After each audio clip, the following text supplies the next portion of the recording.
వాళ్ళు కూడా ఇష్టం లేదు అలిగి పోతా ఉంటారు యాడికి పోతాడు వాళ్ళు ఒంటికి పోతా ఉంటారు. అవును నేను ఇంటికి పోతా ఉంటారు.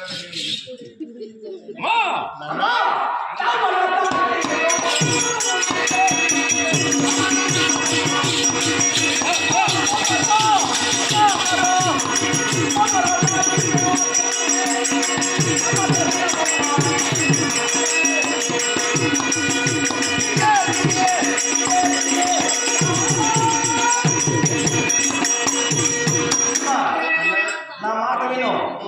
ఆడవారు తపము చేయట మంచిది కాదు. ఏమి మగవాళ్ళు ఆడవాళ్ళు తపం చేస్తారా? ఆడవారు తపము చేస్తారా? ఆడవాళ్ళే తపం చేయాలని ముఖ్యులు. నా మాట విన్నావంటే ఆయన మగవాళ్ళని తపం చేసుకుంటా ఉంటారు. మన మందు మీద కలవమంటే మనం మోస్తారు. ఆడవాళ్ళు అట్టగారు. ఇంకెట్లా? ఆడవాళ్ళు నిచ్చెన మానుసలై ఉంటారు. ఎవరు చేసిన చెప్పు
వేదవతి అనేటటువంటి ఒక కన్య మహావిష్ణువు గురించి తపస్సు చేసిందట. మహావిష్ణువు గురించి తపస్సు చేయగానే మహావిష్ణువు ప్రత్యక్షమైపోయాడు. ప్రత్యక్షమయ్యి నీకు ఏం వరం కావాలో కోరుకోమన్నాడు. వెంటనే వేదవతి చెప్పిందట, స్వామి ఏమని, మీరే నా భర్తగా రావాలి, నేను నీకు భార్య కావాలి, ఆ వరం నాకు ఇస్తే చాలు అనిందట. వెంటనే అయ్యో నేను ఎత్తపోయేటటువంటి జన్మ శ్రీ రామావతారం. రామావతారంలో ఒకే బాణం, ఒకే మాట, ఒకే భార్య. ఇది ఆ రామావతారంలో ఉండేటటువంటి ఆంతర్యం. తల్లి, నువ్వు నన్ను భర్తగా పొందాలనుకుంటున్నావు, ఎలా అని అనే స్వామి నేను శ్రీరాముని భార్య అని అనిపించుకుంటే చాలు, మీ చేత బొట్టు కట్టుకుంచుకుపోయినా నాకు పర్వాలేదు అనగానే తథాస్తని మహావిష్ణువు వెళ్ళిపోయాడు. అప్పుడు వేదవతి అనేటటువంటి కన్య భర్తగా పొందాల్సినటువంటి మహావిష్ణువు భార్య అయ్యేంత వరకు ఈ జన్మం మనకు అవసరం లేదని అగ్నిదేవుని పిలిచి, స్వామి అగ్నిదేవ నన్ను మీలో ఐక్యం చేసుకోండి అని అగ్నిలో దూకి అందులో దాక్కునుందట. వెంటనే అగ్నిదేవుల్లో లీనమైనటువంటి వేదవతి సాక్షాత్తు సీతా స్వరూపంలాగా తాను మారి అగ్నిదేవులు ఉండగానే రావణాసురుడు సీతాదేవిని అపహరించుకుని వెళ్ళేటటువంటి సమయంలో కొంచెం అన్నావు సాక్షాత్తు రావణాసురుడి భార్య అయినటువంటి సీతాదేవిని అపహరించడానికి వెళ్ళినటువంటి రావణాసురుడు అడుగు పెట్టగానే అక్కడ అగ్ని పుట్టిందట. అగ్ని పుట్టగానే నిజమైనటువంటి సీత అగ్నిదేవుడు లీనమై ఆ మాయ వేదవతి సీతాదేవిగా మారి అక్కడ ప్రత్యక్షమైందట.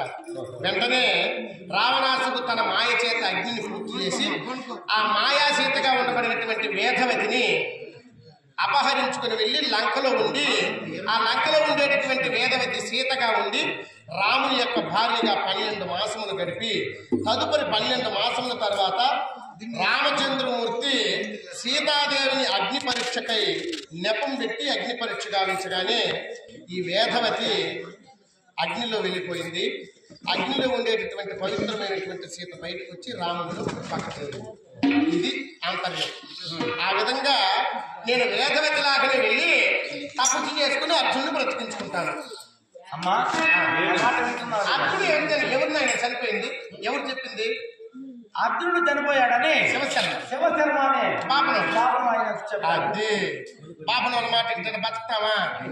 ఎన్ని లక్షలు తినేస్తా ఉన్నారు గుళ్ళో దేవుడికి తెలుసు. నాకు తెలుసు నాయన బ్రాహ్మణుడు కాదు, నిర్జనుడైనటువంటి హరిహర బ్రహ్మాదులు త్రిమూర్తులే ఇప్పుడు ఏకీభవించి వచ్చామా అర్జునుడు చనిపోయినాడు అంటే వాళ్ళ మాట నేను వింటానా? నిర్జనులు వచ్చి చెప్పినా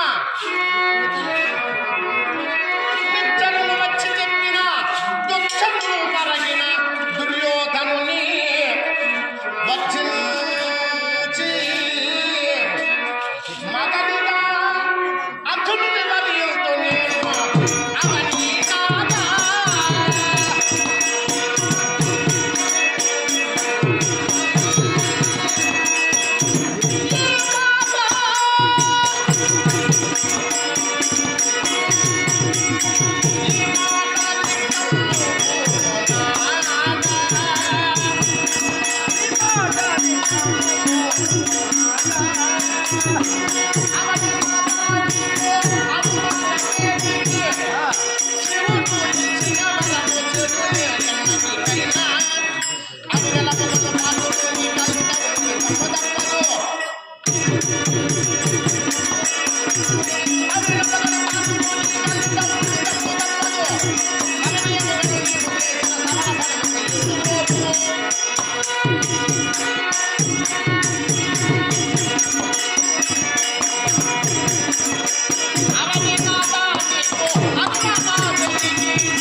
ఏనాటికైనా పరమేశ్వరుడు ఇచ్చినటువంటి వరం వృధా పోదు.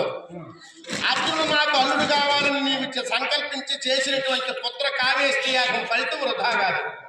అర్జునుడు బ్రతుకున్నాడనేటటువంటి వార్త తెలిసేంత వరకు నేను ఈ రాజభోగాలు అనుభవించను, ఈ భూమి మీదే నేను నిలవను.